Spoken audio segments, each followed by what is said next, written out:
இஸ்லாமிய கட்சி ஒரு 10 கட்சி இருக்குமா? எனக்கு பேர் தெரிஞ்சு ஒரு 2-3 தான் ஞாபகம் இருக்கு. நான் போட போற ஓட்டுக்கு வேல்யூ இருக்குன்றத நான் புரிஞ்சுக்கிட்டேன்.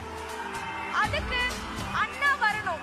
தமிழ்நாட்டுல இஸ்லாமிய கட்சி ஒரு 10 கட்சி இருக்குமா? எனக்கு பேர் தெரிஞ்சு ஒரு 2-3 தான் ஞாபகம் இருக்கு. இன்னும் நிறைய கட்சிகள் இருக்கும்.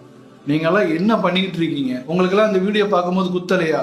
நம்மளாம் இத்தனை வருஷம் கட்சி நடத்துறமே எதுக்குன்னு ஒவ்வொரு தடவையும் எலெக்ஷன்ல போய் 2 சீட்டுக்கும் 5 சீட்டுக்கும் பிச்சை எடுக்கிறீங்களே, வெக்கமா இல்லையா? நீங்க எல்லாம் சேர்ந்து நின்று ஒரு இயக்கமாவோ ஒரு கட்சியா இருந்தா இந்த மாதிரியான வார்த்தைகள்லாம் வருமா? ஒரு நடிகனை அரசியலுக்கு கொண்டு வரணும் ஒரு இஸ்லாமிய மானை விரும்புறான்னா இஸ்லாமிய சமூகத்துல இத்தனை பேர் கட்சி நடத்தி என்ன யூஸ்? விஜயவோ இல்ல விஜய் மக்கள் இயக்கத்தை சேர்ந்தவங்களையோ நான் குறை சொல்லவே இல்லை. ஏன்னா அவங்களுக்கு தெரியாது.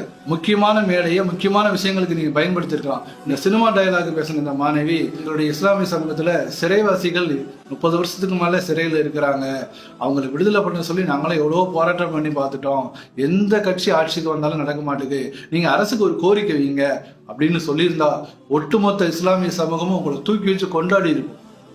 இந்த மேடை அதுக்கு பயன்படுத்தி இருக்கலாமே. நான் பேசுறது சில பேருக்கு குத்ததான் செய்யும். சில நேரத்துல சில விஷயங்கள் பேசித்தான் ஆகணும். இவ்வளவு விஷயம் பேசுறதுனால நான் விஜய்க்கு எதிரானவன்லாம் கிடையாது. உண்மையா சொல்ல போனா நானும் ஒரு காலத்துல விஜயோட தீவிரமான ரசிகன்.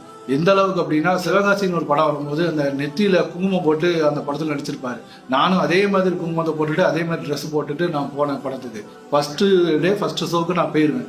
அந்த அளவுக்கு தீவிரமாக தான் இருந்தேன்.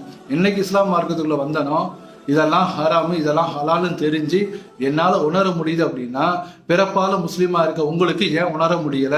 மறுபடியும் சொல்றேன், உலக கல்வியோட சேர்ந்து மார்க்க கல்வியும் குழந்தைகளுக்கு கற்றுக் கொடுங்க. நான் இது வரைக்கும் பேசுனது எத்தனை பேருக்கு புரிஞ்சுதுன்னு தெரியல. என்னுடைய ஆதங்கத்தை சொல்லணும்னு தோணுச்சு, சொல்லிட்டேன்.